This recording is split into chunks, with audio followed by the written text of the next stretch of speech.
Both an art and a science, valuations are complex things and their impact is enormous, making the difference between generational wealth creation and a comfortable retirement. At bizval, we know how tough it is to grow and run a business, which is exactly why we've made valuations simpler. Whether you are using our online tool bizval Live or reaching out to us for a concierge offering where we spend more time on your numbers and your business and give you detailed feedback, you can be sure that the same techniques being used by professional investors are also being used by us. And with bizval Bootcamp, we will prepare you for those discussions with investors. Welcome to this episode of the bizval podcast. I'm here with our guest today, Chay Stockdale. He's the head of advisory at Iridium Business Solutions. Chay, I'm really looking forward to this chat. We had a bit of a discussion off air, I suppose. You're a little bit of a UK trail accent there, although you've been in South Africa for, I think you said 16 years. But of course, I asked you the most important question, which was who you support when they play each other at rugby. That's the biggest nationality test around. And the answer was? Definitely the Springboks, eh? Definitely. There we go. So we can carry on with this podcast. You are allowed to to be on the bizval show. No, I'm just kidding. It's obviously, thanks for your time today. And just excited to tap into your knowledge, understand a little bit more about your role at Iridium. And also just the sort of activity you're seeing amongst your clients, how they're scaling, all the kind of usual stuff. So thanks for your time today. Cool. Thanks very much for having me. So I think, Chay, before we get into any of the details, it's always nice for people to know who they're listening to. Do you want to just give us the 2-minute summary of, how you ended up at Iridium and what you currently do there? Okay, so I've worked at Iridium coming on 7 years. I started as a trainee and I worked myself into being a shareholder and a director. And I now head up our advisory space in which we provide fractional senior financial skills. So essentially fractional CFO services, fractional financial management services, and FP&A. And yeah, that's pretty much my background. So fractional services basically just means you get a CFO quality person, but you're only paying for a portion of their time, I would imagine. Exactly, yeah. Yeah, that makes a lot of sense for businesses that are scaling and doing everything else. But before we get into more about your client base, I think what's interesting is your role at Iridium, as we understand it, I suppose, from the outside looking in. It's not necessarily to be the face of the business. It's very much involved in the engine room on that side. And of course, that's an incredibly important role. And I guess the question to you is, based on your experience in that role within Iridium, as founders think about how to scale their businesses, because founders are often the face of a business, right? As they think about scale and as they think about what sort of people to bring in, what have you learned from your time running an engine room type environment rather than the face of the business? And what are those lessons that you think founders can take from that? So I found that working with founder teams in various different businesses, really good founder teams have the executor, the ops guy, the guy who actually does the delivery piece of the work. And it's not necessarily a glorious position, but it kind of filters into everything. So if you've got a good framework for delivering your product or your service, that filters into making, say, networking, sales, everything else easier. So behind the scenes on a lot of founder teams, there is that ops person. They're just not the networker. They're not out there in the market creating value, trying to unlock value and create opportunities for the business, which is very much the face or the roles of the face of the founders, if that makes sense, to unlock opportunities in the market. So in terms of the engine side, looking at, say, my work at Iridium, I've been very much focused on team management and delivery and making sure our service is good. And a nice part of that process is that you're very much focusing on how you do what you do. And it links well into aligning for, say, if you want to be a value-driven business, one of the key elements to that is aligning your standard operating procedures with your values. So you become the enforcer or reinforce those values in how you actually operate as well.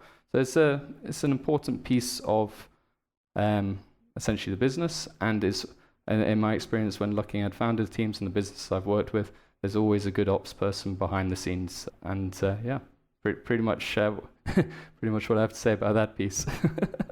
Yeah, sorry to use another rugby analogy, but I think we can learn a lot from sport actually into businesses as well. People have different positions to play. And I suppose in rugby, the sort of swashbuckling backline player with the great hair, is very different to the guy doing the really hard work on the ground, trying to get the ball, but you need both. And those operational people who are doing the really hard yards, often behind the scenes, without them, the whole show falls over very quickly. So I think founders, generally, I think people are are very switched on to the sort of great salesperson. They're often very charismatic and they get out there, they bring the deals in. The unsung hero, I think, is very much on the operational side. And at the end of the day, you need both. I don't think you can have one without the other, right? No, exactly. You definitely need both. And I think, there's definitely value in terms of going out there and building a market around and unlocking opportunities like the face of the business. And, typically you're meeting other founders who are the face of their businesses. So they want to create an ecosystem and they want to create value in that ecosystem. So there's definitely value to both. But yeah, I think ops does play definitely a core part. Absolutely. So I think let's move on to just something that founders tend to underestimate, which is the regulatory environment, not just in South Africa, but I think as they scale into other territories as well. Unfortunately, this is the real nuts and bolts stuff where you can have a great product or a great service, but if you don't get the basics right, the wheels are going to fall off the car. In your experience, where do the difficulties start to come in for founders who are on this journey? So my experience, guys don't do their due diligence and their homework properly in the countries that they want to invest in.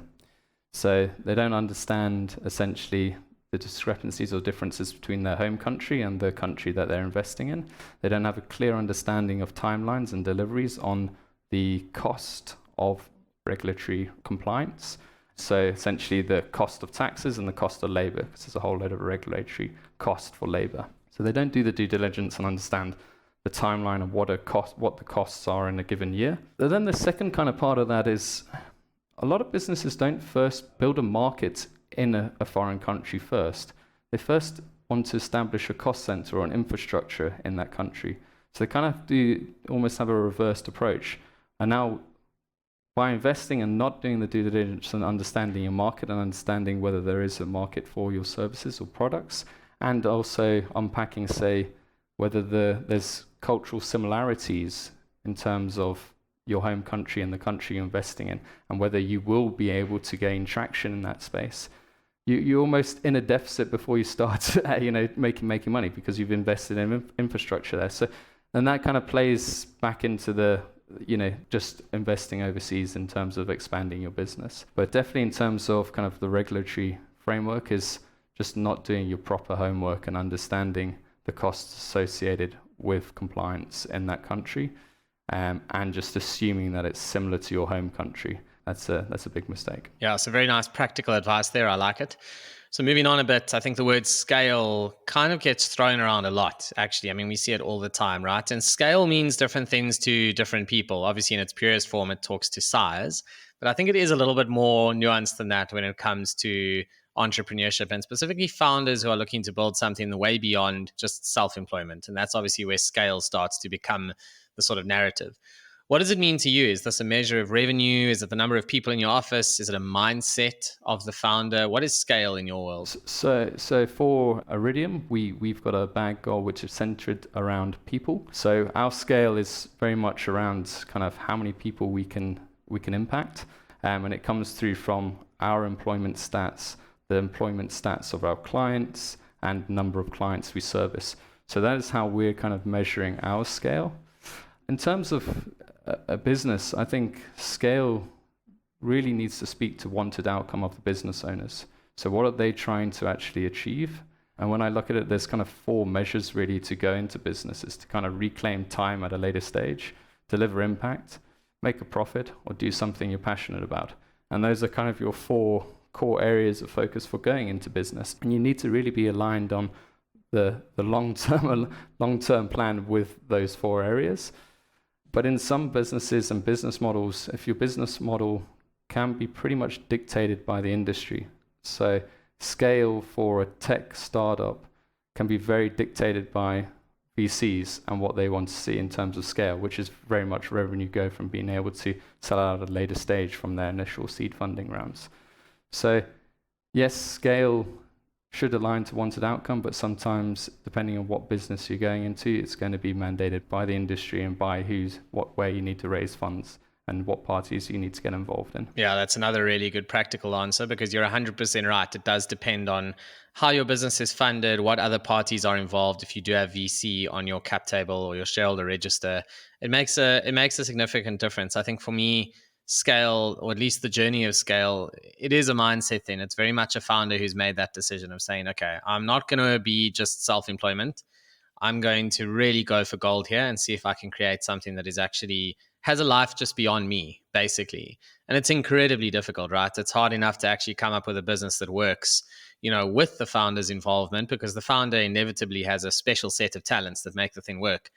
To try and then make it work without the founder's involvement is just a whole nother level. And that's why so few businesses are actually sellable, right? Yeah, no, definitely. And it's those initial years, having the grit to get through those initial years and build a team that you can trust, that can kind of execute in its various areas, that's really hard. Absolutely. So I want to move on to a little bit about your clients and some of the activity that you may be seeing in that space. Obviously South Africa, not an easy place to do business. Our audience for this podcast is global. And, for those of you unfamiliar with a term like load shedding, it means that South Africa is without electricity for several hours of the day from our national grid. Unfortunately, I wish I was joking, but I'm not.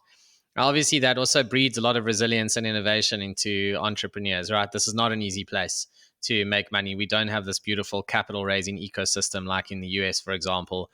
I would say we don't have supportive policies from government. We certainly don't have a supportive infrastructure for this. And yet you do see people managing to build businesses that work. So I think that does talk to the strength of South Africans. I'm obviously a very proud South African, so I suppose I'm biased. But, from your perspective, the business models that are kind of working in South Africa at the moment, what are you seeing amongst your clients in terms of activity, things that are going quite well, and then maybe also some of the stuff that's having a tough time at the moment? Yeah, I can definitely agree with your points in terms of South African entrepreneurs are extremely resilient. Yeah, they've got a lot of grit and a lot of drive to make their businesses work. In terms of looking at kind of where businesses are doing well at the moment, the solar industry is doing incredibly well off the back of the regulatory changes due to load shedding. So off the back of a problem, we've created an opportunity, and that space is growing and thriving. Another area... What's that old saying? Hey, never waste a good crisis. Yep, exactly, yeah. So another space that is... it's always been there, but it's, I think, off the back of COVID, remote working, there's a bit of a pivot in this space is outsourced processing from Europe, UK, US, similarly culturally aligned and time zone aligned regions like Europe and UK are perfect for kind of almost getting an arbitrage opportunity with labor costs.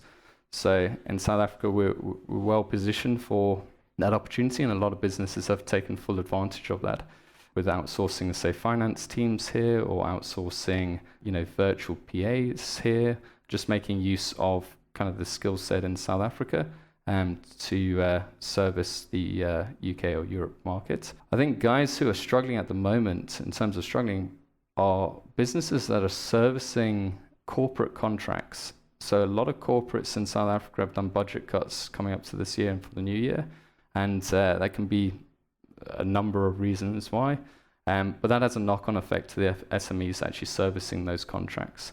So I've seen it coming up with the renewal of new budgets for the year ahead, and there've just been a number of budget cuts across the board with corporates, and that's affecting the SME space servicing those contracts.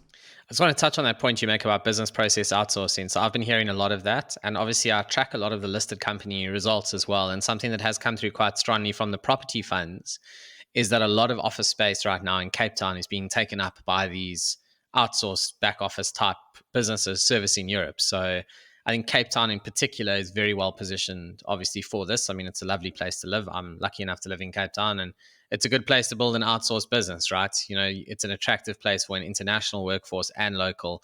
And that labor cost arbitrage is a big deal. South Africans can hold a great conversation on the phone. I mean, that sounds ridiculous, but our accent's not that difficult to understand in Europe.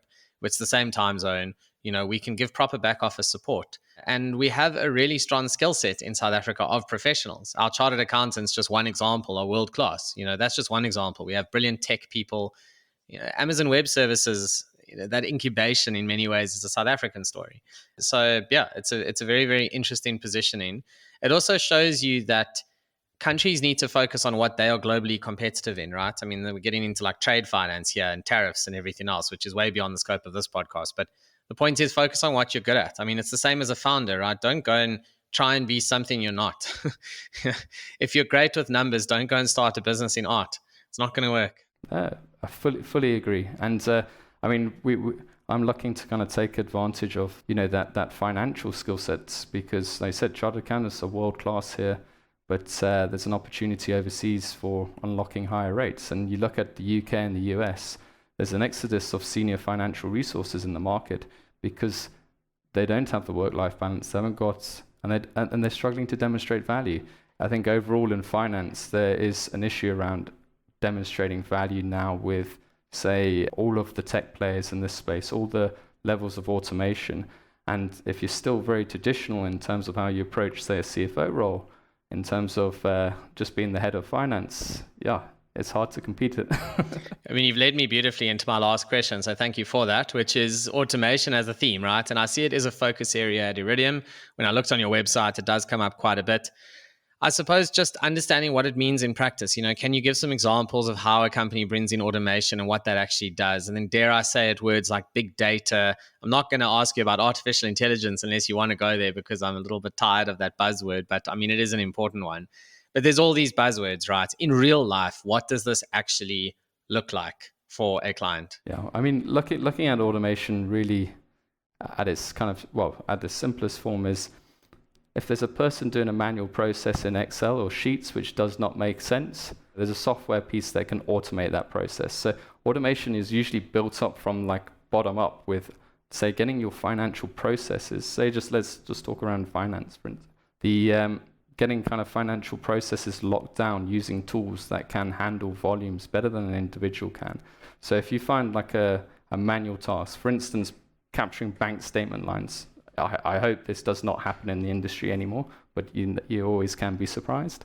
There's so many tools which now you should be importing bank line items directly from the bank. Same with kind of supplier documents. If you're not using an OCR tool to capture information from supplier documents and converting it into your accounting software,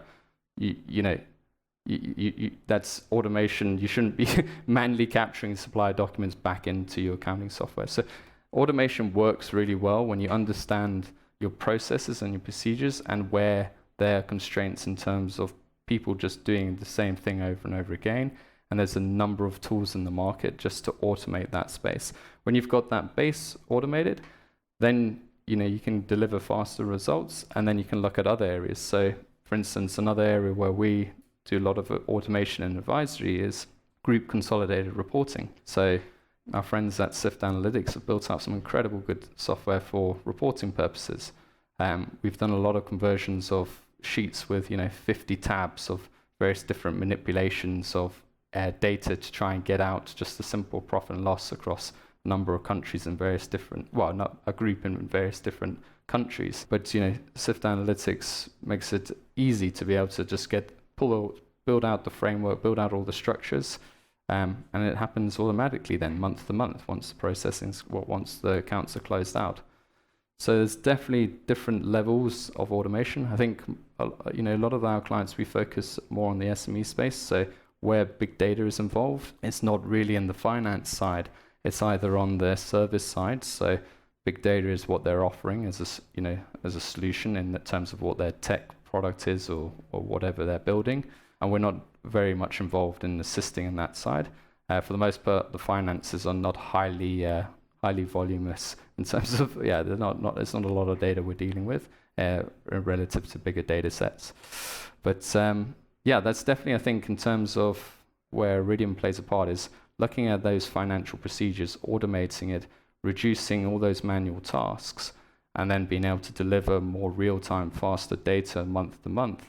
And making sure then we focus more on the side of, say, the review, and making sure that the accounting principles that you're taught when you do your articles and you're a chartered accountant, they're still in play. And sense checking that the system's actually delivering and doing what it should be doing, essentially. Yeah, I think it talks to scale again, and that's actually where I want to just finish off. Is as an entrepreneur, as a founder, as you scale your business, the reality is when people are doing jobs they shouldn't be doing, not only are you paying too much in all likelihood, but you're also making it harder and harder and harder for the business to move beyond the current people.